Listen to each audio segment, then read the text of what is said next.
Bonjour, la lumière du phare éclaire aujourd'hui un écrivain limougeaud qui aime mener des enquêtes en Limousin. Franck Linol, bonjour. Bonjour. Plein phare sur l'inspecteur Dumontel, c'est le héros de votre série policière à succès, Meurtre en Limousin.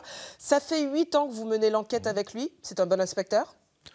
C'est un bon inspecteur, qui est évidemment solitaire, qui a plus trop d'illusions sur la vie, mais je pense que c'est en effet un bon inspecteur. Alors, on l'appelle inspecteur parce que c'est la vieille école. Hein. Oui.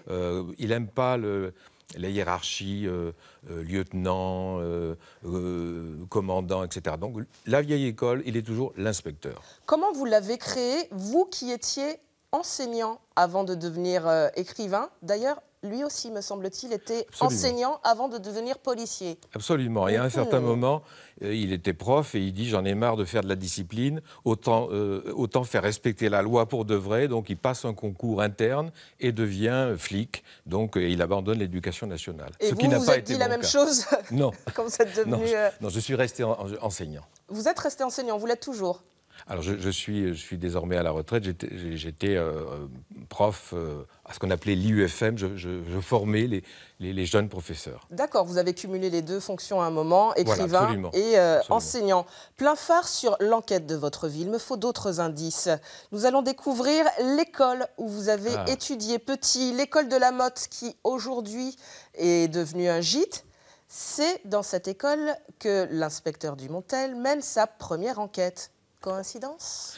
Oui, alors effectivement, c'est pas vraiment une coïncidence, vous avez raison. Ce premier roman, La 5e victime, j'ai utilisé une matière, et la matière, c'est mon enfance, et mon enfance, je l'ai passée dans cette école rurale. Mon père était instituteur d'une classe unique, et j'ai vécu mon enfance au milieu de la nature, au milieu des petits paysans, et ce premier roman en témoigne, en quelque sorte, oui. Plein phare sur Limoges, c'est votre ville natale, comme celle de l'inspecteur ? Oui, bien sûr. C'est étrange. C'est étrange, en effet. Alors là, évidemment, la gare des Bénédictins. Elle est magnifique, cette photo.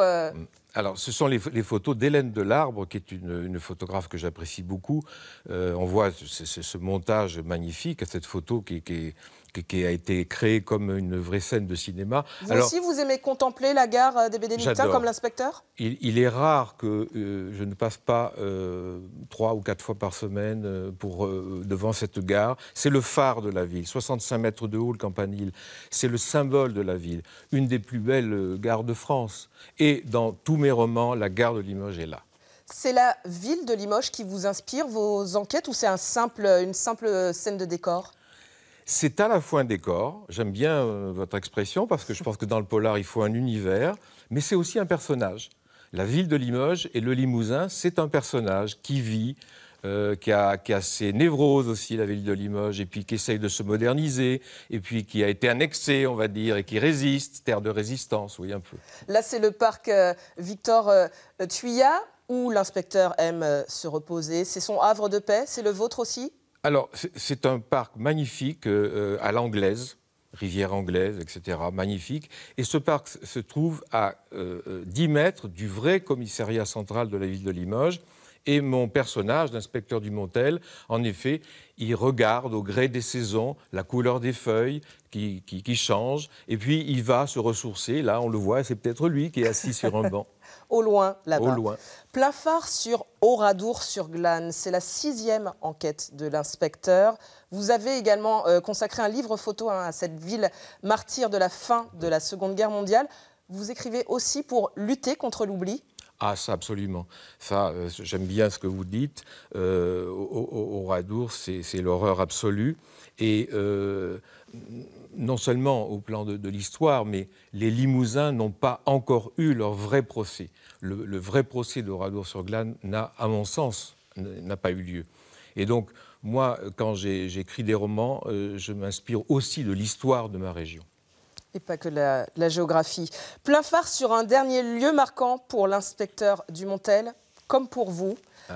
Un centre culturel, le centre culturel John Lennon. On le retrouve dans La morsure du silence avec une bande musicale rock. Qui est l'adepte de rock, l'inspecteur ou vous ? Moi, bien entendu, l'auteur, j'adore le rock, mais ce qu'on appelle le rock métal, enfin voilà, c'est très vaste. Hein. Mais j'aime bien cette musique qu'on appelle la musique extrême, la musique vivante, la musique live. Cette musique est malheureuse. Alors l'inspecteur, c'est plus soft, c'est Iggy Pop? Non. Ah ben Iggy Pop, oui, il adore. Il adore Iggy Pop. Non. Oui, c'est punk un peu, hein, Iggy Pop, je trouve. Moi, j'aime bien Iggy Pop. Mais c'est vrai que, bon, pour tout dire, ce personnage... C'est vous. C'est un peu moi, mais bien entendu que c'est un peu moi. Oui, c'est ça. Donc vous avez réussi à résoudre votre enquête. Parce que c'est Franck Dumontel. Oui, bien sûr. Comme Franck Linol. Bien sûr, mais bien sûr.